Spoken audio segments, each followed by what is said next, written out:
one team pick, and then they can counter pick later on with the jungle on top. My oh my. Am I seeing this right? And now, it's a Lux. Camille jungler is way better. Wow. way better. Because they could, when you play as a Baron laner Camille, oh, okay, he already picked Vi.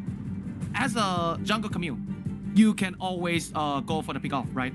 But as a Baron laner, you gotta push the wave first. You can't just randomly go to mid and pick someone off, right? You gotta play with a minion and wave. So that's out of the window. So it's pretty tough, I guess. Now that we've Lux and Sona. All these champions coming right in. One Team Esports, they have a lot of burst magic damage, but I'm not too certain about this when you have a Lux over mid lane. I think it will feel pretty well with the Ziggs when you want to go for long range trades, but we are seeing double AP composition on that Dragon lane, and I wonder how would this work out for One Team Esports? Wow, it's gonna be, it depends on how One Team Esports play out there on Dragon lane. Cause from the side of SVP, they pick a very high scaling as well. Lulu and Vayne against Lux and Sona. Actually, according to like the stats and everything, Dragon lane from the one team should be able to pressure SVP Dragon lane really hard this game. And if they can do that, it's like GG. Right, and we are going to see indeed which team will call GG as we head into game 2. This is SVP versus One Team. Casters, over to you guys. Well, I'll tell you what, here, Riku, there have been some wild requests in the playing stage as to what sort of champions we'd love to see, and just out of the gates here, both of these teams have said, you know what, have at it. We'll give you that Sona Lux bot lane, we'll give you that Vayne Lulu Enchanter matchup, we'll give you everything that you need to be entertained here. Yeah, this is going to be crazy. This is going to be all-out skirmish, all-out fight. I mean, the first thing that you see is going to be that Olaf lock-in, and you know it's going to be Ninja 7 and CU going to be playing around the fact that they have this Olaf. Ragnarok just going to be passing through everybody, and their target, and Xianyo's target is almost always going to be Papa. And I think the biggest struggle would be David's wild growth. Who will be able to out-sustain each other in battle? And the spot lane's going to have to be on their very best form here, guaranteeing that they've got the right cooldown utilization, that the focus is shifting beautifully. I feel like that was one of the criticisms of Game 1, right? The fact that there was a lot of the attention drawn into one key focus. Very easy then for Lulu to play around that. So I suppose it's up to one team with this Olaf once more to hit that pressure switch and showcase that, hey, you know, Papa can tumble all day long and look to try and become, you know, that 1v9 player. But we can just switch focus. It'd be very hard for you to answer back. Yeah, I mean, there's Papa who's able to get that final hour on board after level 5. You get that extra mobility, I suppose, and as well as the tumble. The biggest question is, will that be enough? Look at this, though. SVP initiated the lane swap because they know this matchup, just as what the Jess has mentioned, is going to be them being obliterated. The fact that Papa, again, as a Vayne in general, has no wave clear whatsoever. Oh no, David's in the spot above it here. Greedy for vision, runs into the river and finds himself an Olaf. That's not what he's after. The heal comes out, the empowered damage is there to flash away back to the safety of the top tier 1 as the orb goes out, empowers them with the auto attack damage if need be, but no one there to finish it. And no one will fall on down. And yeah, I mean, they're frantically hunting for that reset because they really want to avoid this bottom lane matchup and try and scale up to 3. And one team doesn't want that to happen. They know it's going to happen.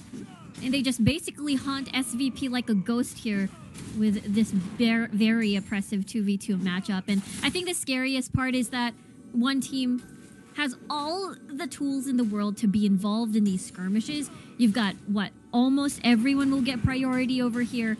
And Oddsy will not be able to be involved in the fights as much because you're a Ziggs. You want to just keep clearing down the wave, see if you can punish one team in their roams by getting a tower on your own or getting chip damage on the tower. I feel like Yasi has a very big role in this game, right? Doesn't want to be the AFK control mage in the mid lane, just farming up a storm and you know, waiting for the rest of his team to participate. His Mega Inferno bombs can be actively used in these side lanes to trim waves, to trim dives, and potentially nullify some of this annoying harass that we're seeing on our screen right now. Then they do have the opposite lanes that can scale into oblivion. The Vayne, the Camille, an absolute menace to deal with. And if this game is going to be as haphazard as game one, it could be another 50-50.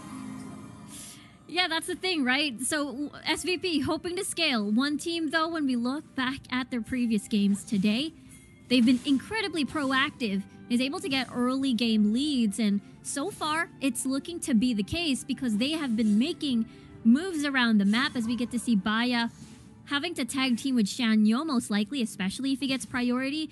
They want to hunt for kills, and the enabler for that is the charms.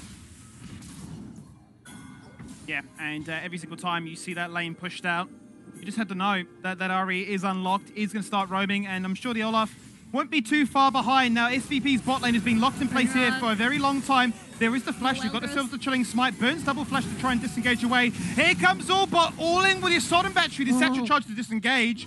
There's going to be the whole 4v4 here, top side of the map, as the Bruisers now just run through to mid and assert themselves controlled there. No kill will be found. Final spark's not enough. And just take a second to breathe. There is no first blood yet. A really nice dodge coming from Papa there. I felt like that could have been first blood if the final spark was able to connect. There's so many key ults that are gone, though. There's no Spirit Rush. There's no final spark. There's no Ragnarok. So SVP, they're going to be comfy taking this Rift Herald unless one team is able to get a light binding down and get a good ult from Ninja 7. I mean, Ninja 7 certainly could go for the flash crescendo. If the angles line up beautifully, there is that chokehold of them coming straight into the Rift Herald. And yeah, just like that, they sacrifice it. They say, we don't want to flip the game at such an early state. There's no point. Let's just continue to play into these waves. Let's get ourselves those key item spikes. We're going to bleed. It's obvious. I mean, this is what our comp's built to do, is that we want to be an absolute menace. But I suppose it's the fashion in which you do bleed. How much will you lose? Because it looks like they're going to lose a whole bunch. Yeah, Rift Herald, First Blood Tower as well, bonus for the side of one team, even potentially the Dragon, because for SVP to safely transition towards the later stages of the game, they have to make sure that they're able to get picks here and there, punish over-aggression coming from one team, and they have the capabilities of doing so. They've got Wild Growth to out-sustain one team. They've got the Mega Inferno Bomb to be able to be involved in some of the side lanes here. Let's see if Allbot with Assault and Battery as well is able to punish out key targets from one team. I'm wondering if the bot lane of one team there read it as almost being a little bit too telegraphed, that we did see Papa and David want to reset, go back to base. They're down to 50%, so why would they cancel that? No vision in the area, but they're not going to fall victim to it. So a nice read there from one team, showing discipline and allowing their early game oppression to still stand strong. Yeah, they know that they don't necessarily have to kill. They just have to put Papa and David into a tight leash. And now, with this rotation, SVP remains, puts the bot side at their top. That means they can't contest for the Dragon. Instant flash away, though, and I suppose that is the focus once again. We are sacrificing things, but we need to answer back elsewhere. Oh, that was so close. That was very close there with the all-in from the Ziggs. Not enough to outrange the smite, though. Haygorp may just die for this one. Yep, the Spirit Rush guarantees it. Chucks out the Corgi and says goodbye.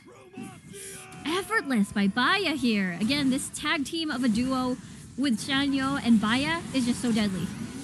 What can Kid do here in a 1v3? He's going to be Ninja 7. backed up. Few flashes forward. Oh no, Ninja 7. Nobody saw that. Nobody saw the failed flash crescendo. It doesn't even matter. It does not. They found two already, and that's without cooldowns landing. And David has to run to the hills, but it's only going to find a Ziggs. And with no ultimates between the two of them, they are just going to soak some experience instead. Yeah, Kid basically did a good job having to deter SVP from that dive. I believe that was a 1v3. Waited up until Ninja 7 is able to join the fight. And yeah, all attempts from SVP has been failing. And not only that, the exchange from it, where one team is able to cash in more gold, cash in more leads, cash in more kills, is just really brutal when it comes to the high risk, high reward type of approach in what they're doing. And I think that sums it up beautifully, because that really is what it is. You're banking on the fact that one team can't find these angles to punish you elsewhere, that they can't unlock too much of this map for free. But they are finding that so far, and SVP have been unable to answer back. No turrets, no kills, no winning lanes to really harp on about. I mean, just take a quick stock check of the scoreboard, and some big gold leads now are starting to develop. I'm looking at the jungle in particular, where Shanyo is just pretty much double. That's true. Double the gold has been so involved in these fights, and that is the reason why we get to see Shanyo Just so aggressive, doesn't really care, can tag team with Baya or possibly with CU to engage in these fights. Already have that righteous glory on board, so whenever he feels like it, he can just go in, press Ragnarok, and see if somebody dies, and usually the target's gonna be Papa.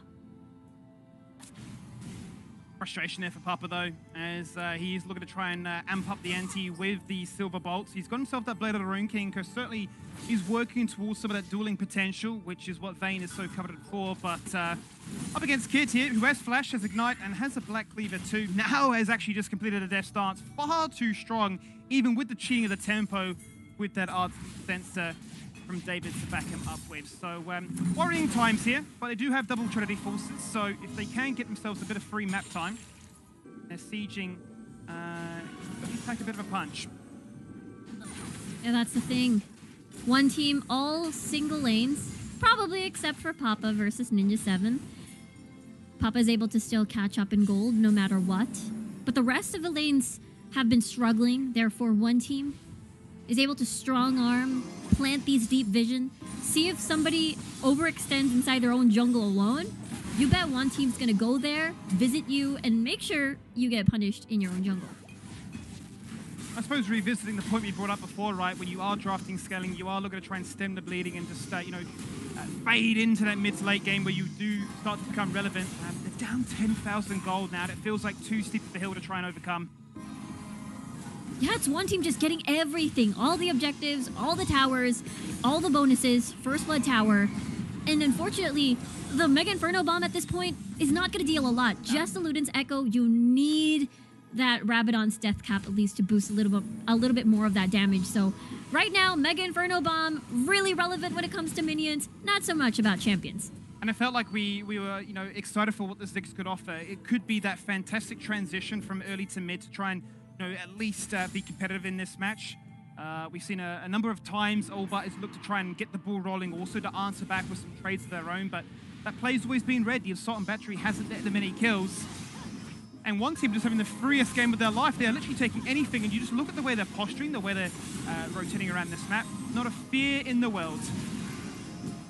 Yeah, this is almost one team winning the game through PvE, having to get a lot of the objectives across the map. SVP, again, of course, they want to avoid fights because, as you mentioned, they just want to scale and see if they can get a pick or two, possibly, once one team is able to fully engage. Now, this is an attempt, right, from SVP and from Albert and Pago. I like this though, but it's going to get spotted out nice and early, as Janyo is the focus. Has double buffs, so he's going to be too concerned about taking that fight. Double back on himself as the binding goes through. Nice Hex to Ultimatum, framing it. Goes Golden for a second, buys out time there for the teleport to follow, and that's a two-man charm. There's not much you can do about that one. Ziggs is gone. The double kill fan here for the Olaf. Papa tumbling through space and time, but only tumbles into a shallow grave. He's fallen on down here for 20 seconds. Only Pagor survives. And one team are happy to play the PvE, but if they get an option to PvP, they'll crush it too. Yes, and they did. And now it's 4 death timers on the scoreboard for SVP, and unfortunately they cannot do anything about this. And now they defend. And the only thing that will be able to save them when it comes to wave clear is just Oddsy. There's literally the composition as a non-existent wave clear, so they will definitely struggle. If one decides to 1-3-1 this, I feel like it's possible, or 4-1, especially Kid, gonna be pushing towards the sidelines. I suppose that's the question of SVP, hoping that these waves can be addressed nice and early. As you can see them deploying onto the map so far, looking to crash out as much as they can to prevent them all coming in at once and allowing one kid to go for that sort of three-pronged approach. Ziggs is phenomenal at sieging himself, but very adept at the anti-siege too, as he's going to make light work of this one, but he is lagging very far behind here with his items. He's opted for the Soul Stealer. He wants that ultimate cooldown, but he just hasn't snowballed in this game. Is not the time. Well, it's just a wombo combo. I mean, there's no need to get hype about it because it was over before I even got a chance to talk about it here, Riku. They're just gone. Instantly. Just obliterated. No jungler, no support, no disengage for you. So SVP just has to watch this happen. What do they do? 12 minutes into this one, and one team mean business. The game one looked closer than it should have been, but in game number 2, they're proving that the difference between the caliber of players is large. You take a risk, you take a gamble, you draft double scaling, and you get a scoreline that looks a little bit like this. Yeah, the hope for SVP is to slow the bleed, slow the game down, but one team is just accelerating it into high speeds, and it's just such a tall order. Even though you have Atzi there for the big wave clear, one team is just going to dive you, has a lot of answer to long sieges because they have heals, they have shields, they can basically block the incoming pokes coming from SVP, and, you know, they basically take it no sweat. I mean, one team are really playing for the perfect game. They've not lost a single turret, not a single objective, or a single kill. And those aren't things you hear often, especially on the international stage. So I'm sure they're not playing for that stat, but certainly will send a message here in Group A. Yeah, they're definitely sending that statement that, hey, we're one team. We are your second placers back in the Summer Super Cup. And it was incredibly close too against EVOS. It was all 5 games. It was so intense. And now, you know, they're making a statement. They're planting their flag over here at Group A. And, you know, SVP, and as well as earlier, of course, we got Team Flash. And they're basically taking team names. Here we are, 14 minutes in with a 20k gold lead. Already taken one inhibitor, a second soon to follow. A third wave now being escorted through that bottom channel. And now comes the Hexagon Maiden. Do or die here for SVP. A last chance initiation. Papa's already gone, and that's all they could have hoped for. Straight onto Allbart, who goes golden, falls away, and that's a Mega Inferno Bomb that literally tickled them. Did we see damage? Because I certainly didn't. Shields and heals, Lux and Sona doing what they do best and guaranteeing kills like this. That was beautiful there by Bayer. Guarantees it. No answer back as he also goes golden. And they may, in fact, do the perfect game. You don't see it often, but when you do, it looks beautiful. Yeah, clean game.